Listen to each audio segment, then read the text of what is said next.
अस्सलाम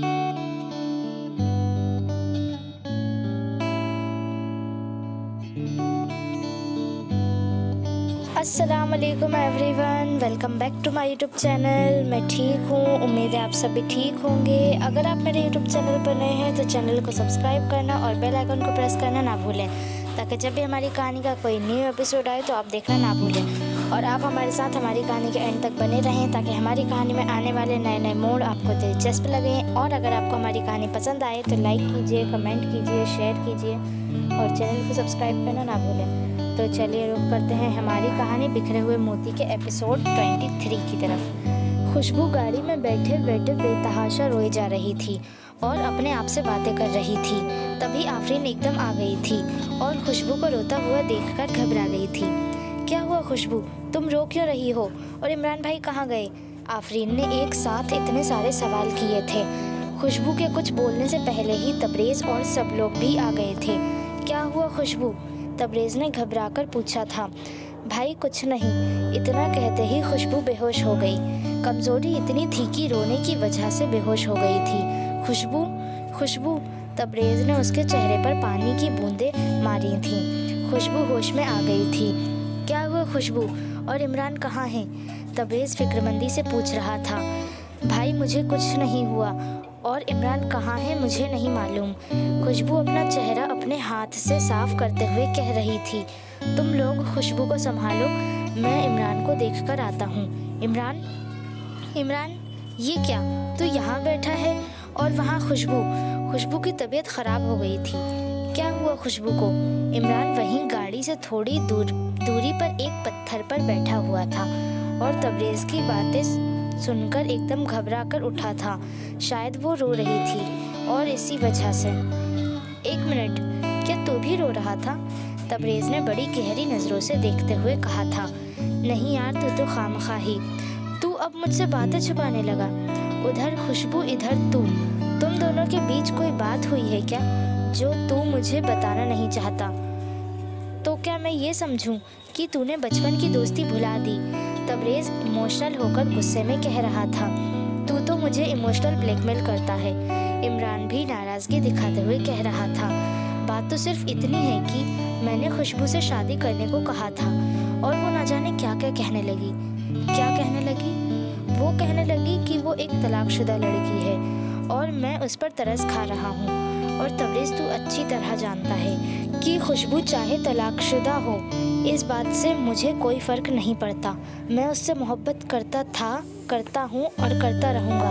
बात करते करते इमरान की आंखों से आंसू निकल आए थे। वो आंसू साफ करते हुए कह रहा था। मैं जानता हूँ, पर तुझे नहीं लगता कि तुझे कुछ वक्त देना चाहिए इतने बड़े सदमे से निकलने के लिए? और ये सब तू ही कर सकता है। उसे इस वक्त शौहर की नहीं, एक दोस्त की ज़रूरत है। तू अब उसका दोस्त बन जा। तबरेज़ उसके कंधे पर हाथ रखकर कह रहा था। हाँ तबरेज़, तू ठीक कह रहा है। 2 दिन यूं ही गुजर गए थे। अम्मी, ये फॉर्म खुशबू को दे दीजिएगा। किस चीज़ का फॉर्म है इमरान? अम्मी, कॉलेज के एडमिशन का फॉर्म है। सुबह जाते वक्त मैंने खुशबू के लिए लिया था। अच्छा अम्मी, मेरी पूरी बात तो सुनिए। जाते हुए अम्मी को इमरान ने रोका था और अपनी टाई खोलते हुए सोफे पर बैठते हुए कहा था। क्या हुआ बेटा, क्या कहना चाहते हो? अम्मी पहले बैठ तो जाइए। इमरान ने अम्मी को बैठने को कहा था। देखिए अम्मी, खुशबू तो मुझसे बहुत चिढ़ती है, आज से नहीं हमेशा से। आप भी अच्छी तरह से जानती हैं। हाँ मैं जानती हूँ, पर बेटा तुम क्या कहना चाहते हो? आफरीन बेगम बोली थी। बस अम्मी, मैं इतना ही चाहता हूँ कि आप खुशबू से कहिएगा कि ये फॉर्म आपने मंगवाया है और आप चाहती हैं कि खुशबू आगे की पढ़ाई पूरी करे। उसको अगर ये पता चला कि ये फॉर्म मैं लेकर आया हूँ तो वो पढ़ने के लिए कभी हाँ नहीं करेगी। और मैं चाहता हूँ कि वो आगे पढ़े और इस गम से बाहर निकलने का उसे मौका मिले। इसलिए मैं चाहता हूँ कि आप अपनी तरफ से खुशबू को दीजिए और आगे पढ़ने के लिए मनाइए। पर बेटा अम्मी प्लीज़ अब और कुछ मत कहिएगा या पूछिएगा, बस मुझे एक कप गर्मा गर्म चाय पिला दीजिए। इमरान ने अम्मी को आगे बात करने से मना किया था। फरीदा बेगम ने फॉर्म मेज़ पर रखकर किचन में चाय बनाने चली गई थी। फरीदा बेगम चाय बनाते बनाते इमरान के इस चेंज की वजह ढूंढने की कोशिश कर रही थी। कहीं इमरान खुशबू को पसंद तो नहीं करने लगा है। जो लड़का उसके हर काम को साफ इनकार कर देता था, आज वही उसके लिए फॉर्म लेकर आया है। अम्मी, चाय बन गई क्या? इमरान के अचानक इस तरह से बोलने पर फरीदा बेगम ने चाय की तरफ तवज्जो दी थी। हाँ बेटा, बस ला ही रही थी। इमरान किचन में ही आ गया था। फरीदा बेगम इमरान को चाय देकर खुशबू के कमरे की तरफ चली गई थी। क्या कर रही हो बेटा? कुछ नहीं बड़ी अम्मी, बस यूं ही, ये रिसाला पढ़ रही थी। खुशबू ने रिसाला मेज पर रखते हुए कहा था। आइए ना बड़ी अम्मी, आइए यहाँ मेरे पास बैठिए ना। खुशबू ने बड़ी अम्मी को अपने पास बैठने को कहा था। बेटा, मुझे भी तुमसे कुछ बात करनी है। क्या बात करनी है बड़ी अम्मी? ये क्या है? फरीदा बेगम ने फॉर्म आगे बढ़ाया था, जिस वजह से खुशबू ने पूछा था। ये कॉलेज का फॉर्म है। मैंने फॉर्म इमरोज़ से तुम्हारे लिए मंगवाया है। मैं चाहती हूँ कि तुम अपनी आगे की पढ़ाई पूरी करो। पर बड़ी अम्मी, मैं पढ़ना नहीं चाहती, खुशबू मुंह बनाते हुए कह रही थी। पर मैं चाहती हूँ कि तुम इस चार दीवारी से निकलकर बाहर की दुनिया देखो और अपने आप को अपनी आगे की तालीम से नया नज़रिया, नई सोच से समझो। पर बड़ी अम्मी, बस खुशबू, मैं तुम्हारी कोई बात सुनना नहीं चाहती। अब तुम्हें इस तरह से जीतते हुए नहीं देख सकते। तुम इस फॉर्म को भरकर सुबह तक मुझे दे देना। पर बड़ी अम्मी, मैंने कहा ना, मुझे कुछ नहीं सुनना है। फरीदा बेगम एक माँ का रौब जमाते हुए कह रही थी और कमरे से बाहर निकल गई थी। खुशबू, तुमने फॉर्म भर लिया क्या?